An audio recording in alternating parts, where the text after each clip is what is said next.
Dito tayo ngayon sa pamilihan ng gulay ng Catbalogan Samar. Yan. At ito nga, nakabili tayo ng gulay at pauwi na tayo. Galing yan kami ng graduation ng anak ko. Diba?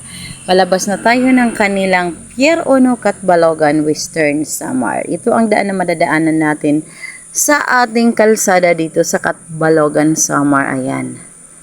Naglipa na yung mga sasakyan at talagang hindi na maiwasan na gawing parkingan ang ating kalsada. O diba?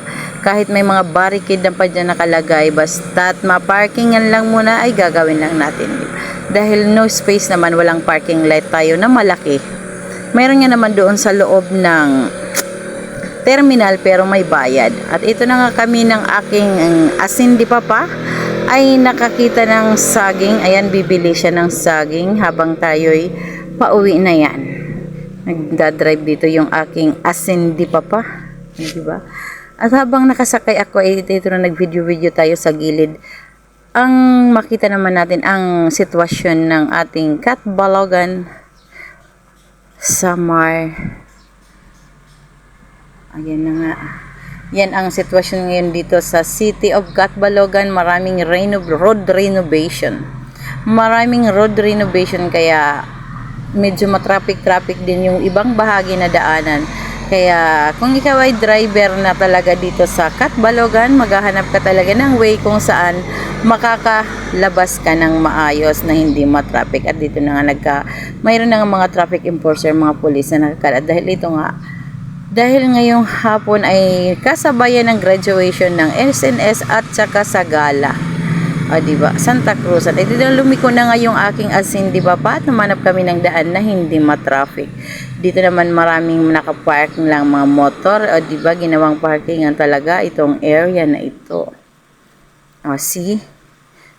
Dito lang yan sa amin sa Samar ang ganyan. Diba?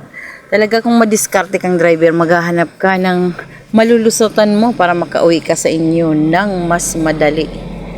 Ayan nga. Itong aking asin di papa is magaling yan magpaliko-liko. Kaya nga magaling yan wag na lang natin ituloy. Yan mga kaibigan. At dito na nga tayo, palabas na tayo ng City of Catbalogan dahil pauwi na kami sa aming barangay. At biglang may tumawid. Ikaw talaga. Ay, dito talaga. Tatawid at tatawid kahit walang tawiran na maigi. Di ba? At dito na nga tayo, palapit na tayo sa simbahan ng Catbalogan. Dito ito sa kalye, hindi ko alam kung anong kalye ito, basta dito yan na yung terminal ng Grand Tours. Diba? Yan. Nakikita nyo lang sa harapan ko, obvious na obvious, nakapark dyan yung kanilang mga van. Ayan mga kaibigan.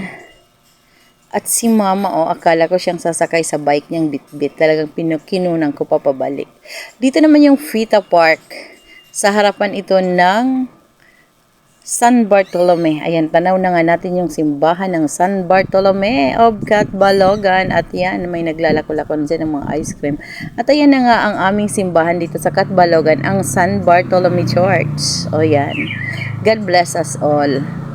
At dito lumiko nga ang aking asin di papa, sa likod tayo ng San Bartolome Church. Dito sa may salog tayo dadaan para hindi matraffic, kasi doon sa kabila sa may Shell ay matraffic masyado. Kaya dito tayo mag-shortcut sa likod ng simbahan palabas ng salog. O diba, yan ang kumbento ng San Bartolome Church. Ang ganda niya, diba? Pagpasensyahan nyo na yung video ko kasi magaratod-gatod. Magaratod. Yun ang Salog Elementary School. Ayan. Ito na nga tayo. Palapit na tayong lumabas ng Salog papunta sa ating barangay. At yung tindahan na yan, pang wholesale dyan. Yung building yan, nagtitinda yan ng mga wholesales dyan. Kung ano-anong mga paninda. At dito na nga tayo sa barangay Salog. O diba? Ang lalaki ng bahay nila dito. Dito tayo dumaan, akala natin hindi matraffic.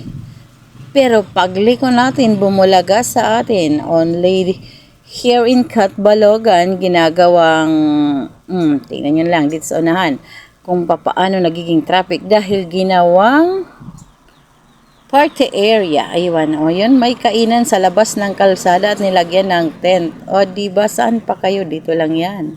Kaya pala nag-cause ng traffic dahil sa labas na gumawa ng tent. Hindi natin alam kung anong okasyon mayroon sila doon. At naisipan pa nila sa labas ng kalsada mag-gathering, diba?